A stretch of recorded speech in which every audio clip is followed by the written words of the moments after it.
5.3, solve multi-step inequalities.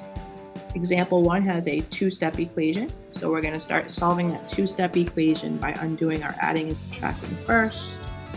We get 3x is less than 15. Divide by 3, and we get x is less than 5. Open circle at 5, and x is less than that.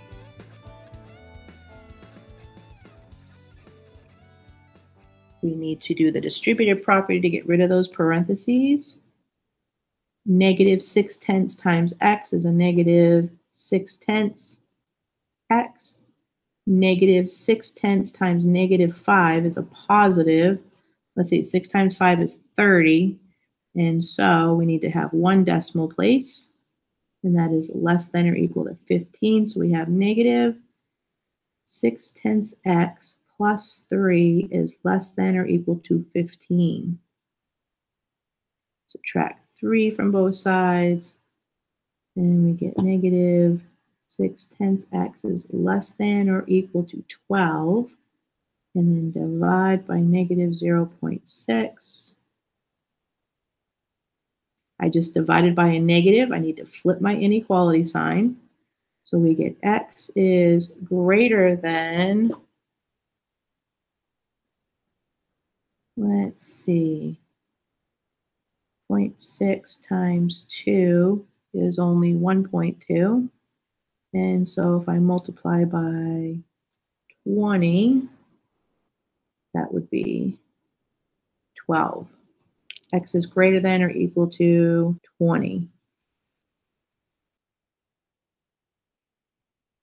Solve and graph. We have a multi-step equation here.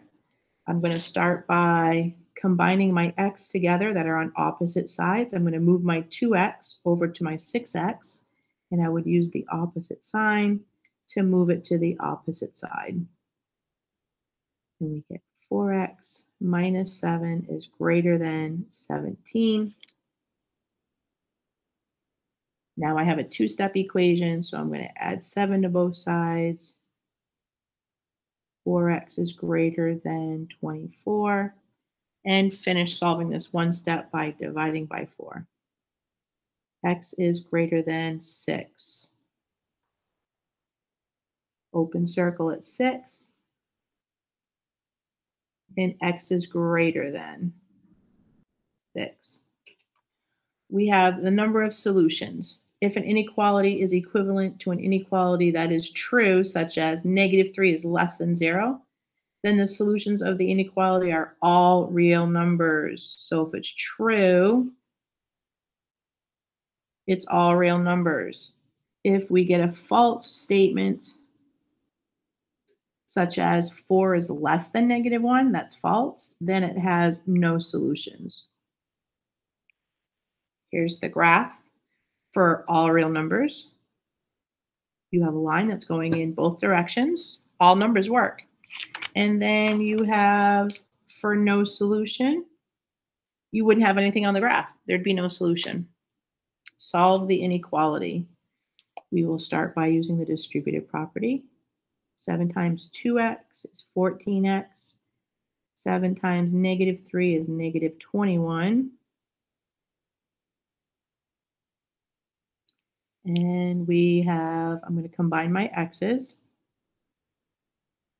Subtract 14x. Subtract 14x. 14x minus 14x is 0.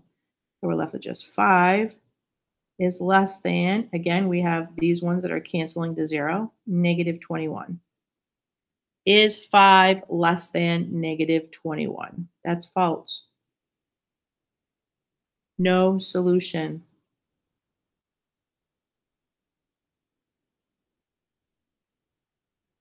You could also say the empty set. There's nothing in there.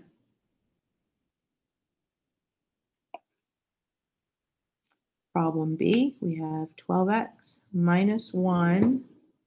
In the distributive property, we get 12x minus 6. I'm going to combine my x's by subtracting 12x to both sides.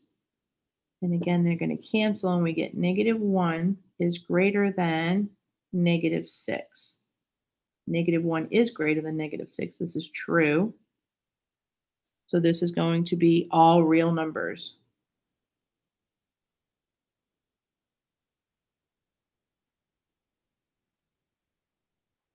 Another way that you can say all real numbers is to make an R like this. And that lets everybody know that it's all real numbers. Example 5. Use the sign shown. A gas station charges 10 cents less per gallon of gasoline if a customer also gets a car wash. What are the possible amounts in gallons of gasoline that you can buy if you also get a car wash and spend at most $20? So I spend at most $20, and I know that it's going to be 10 cents less per gallon. And right now it is $2.09 per gallon. So 10 cents less would be $1.99. If I spend $1.99 on gas and I also get a car wash for $8, let's see what the possible amount could be for the gasoline that I have to buy. So if I subtract 8 from both sides, $1.99 is less than or equal to 12. And then if I divide by $1.99, I'm going to get the calculator. 12 divided by $1.99, we get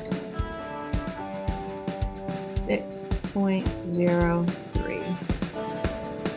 I could get about less than 6 gallons of gas, a car wash, and I only have $20.